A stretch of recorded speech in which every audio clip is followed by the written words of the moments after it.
there, crafty friends. This is Grace, and welcome to my channel, and welcome to digging through my stash A through Z layout. This is layout number 8, and we are doing H. And I decided that I'm going to go with hexagon.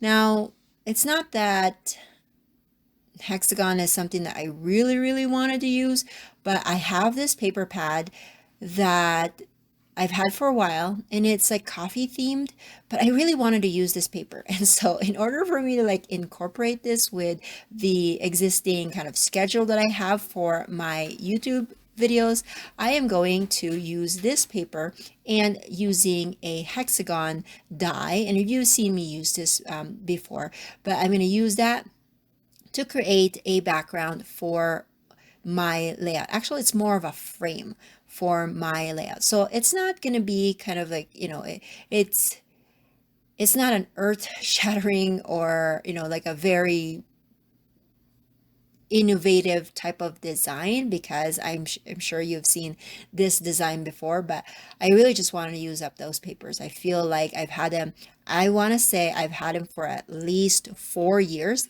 and I haven't touched them at all because, again, they have a color, a coffee theme, and it was actually a gift. I think it was a prize that I had won for a challenge that I joined. But I still like the colors of it. It's just that the theme was harder for me because I don't know if I've already said this before, but I don't drink coffee. That was something that I don't drink, and so I don't have any need for the coffee. Now, before I move on, I'm going to tell you that yes, this is blurry because I did not do my autofocus properly, but I wanted to keep this because you can still see how I'm doing my hexagons here. So as you can see, I am just putting them on the top and the bottom. I did want to create kind of a little tiny frame around my page, and so I am not putting them all the way to the edge of the paper. I'm leaving about an eighth of an inch on the edges, on the top and the bottom edge, and also for the right and the left edge. And this is where I'm going to start cutting them in half. Hexagons are really forgiving when you cut it in half because you have that marking already, and so you just cut them in half and you can layer them just like what I'm doing here. And I specifically use kind of the B side of the paper where it's not the prominent coffee themed ones, and I think that works well with my layout here because it provides color, but at the same time it does not compete with the theme, because if I put these photos are of a hike, and so if I put the coffee ones there, then it will be obvious that the papers were not meant for the specific layout that I am creating. But maybe that's something that you might want to consider when you are looking at your papers or your products. If it's a product that you really love, especially when it comes to papers, and you feel like the papers are really good as far as color is concerned, but they're not the theme of your layout, then maybe you can consider using the B-side or at least the more generic type of patterns within that collection, so you can still use up that paper. So now I'm just trimming it to make sure, again, I am trying to leave an eighth of an inch, so that's why I'm trimming it, to make sure that I can still see a little bit of sliver of that paper all around the edges of my 2-page spread. And this is, again, I don't know if I mentioned it already, it's a 2-page layout. Seems like I have been doing a lot of 2-page layouts lately. I think it's because I have been doing a lot of event type of layouts, not like this is kind of an everyday type of layout too, but I just have more photos to use for this particular layout. And I'm sorry, I don't know where I'm going here, that I am stopping here and there, but it gives me time to chit chat. So anyways, I am covering all of these, all the top and the bottom with a bunch of the hexagons. And also, if you don't have a particular pattern paper or collection that you want to use up, this design lends itself really well with using scraps. So that might be something that you want to think of as well. Right, so let's talk about the photos. So the photos are of a hike that me and my 2 youngest did back in, I want to say 2018, I think, or maybe it was 20. No, it must have been 2019. Yeah, I think it was 2019.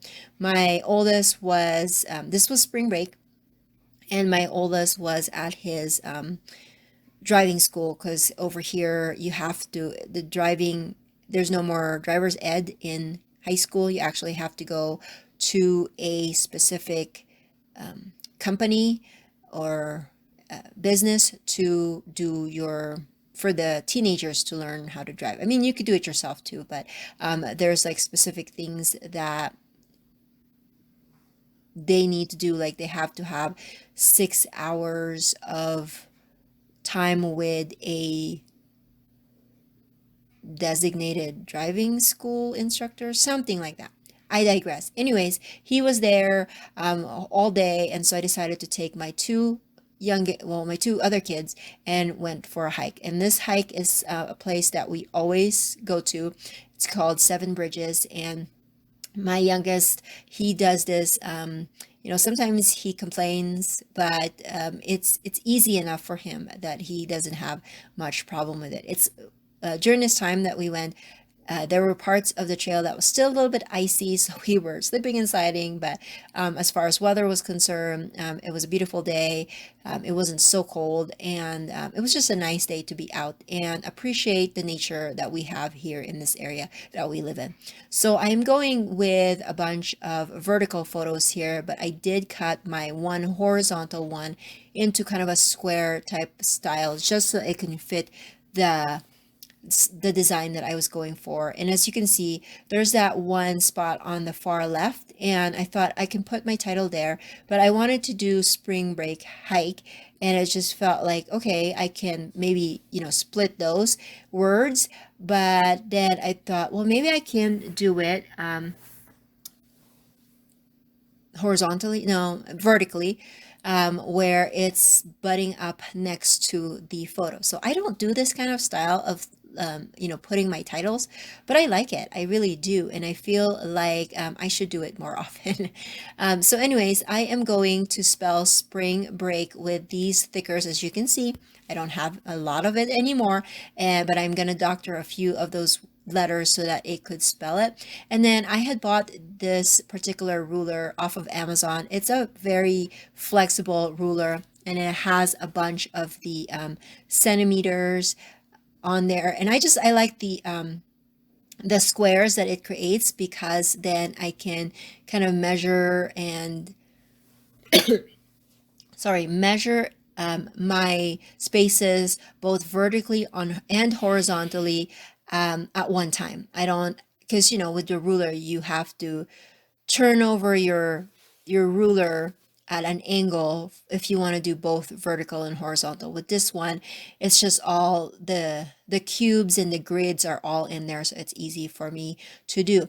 Now, I used to do this all the time, where I had this really flexible ruler thingamajiggy, and I would put my letters on the very edge of it, and then just that will help me to move things around so where I want it. And I was doing this like, I don't know, like 10 years ago, and then I stopped doing it. And so with this one, I thought to myself, how come I stopped it? I don't know, but it's just so easy to do it. I mean, I know some people do it with the freezer paper, and that's good too, but I just like the ruler because it's sturdier than the freezer paper. And as you can see here, I'm just putting it there, and then I can quickly peel off the ruler and it's done. So, I mean, don't know if it's totally straight, but I love that I can center the title where I want it to be. So I'm going to try to remember to do that more often now that I remember that I have the ruler. So anyways, now it's just basically decorating. I do have a few stickers here that I wanted to use up. Just a few of the word stickers. I'm a sucker for phrase and word stickers. I feel like they're the best things to add to a layout, because they convey the things that I want to say without having too much work from me. And I'm also using this Happy Planner puffy stickers. I'm going to put a few of them here and there, and that's going to be it. So thank you so much for watching. If you have any questions, make sure to leave that in the comment section below. If you like to play along, please do so. I encourage you to do it, and make sure to leave your link in the description box below if you made a video. If you're on Instagram, just mention me, because I would love to see what you create with this prompt. Until then, I will catch you guys in another video. Bye.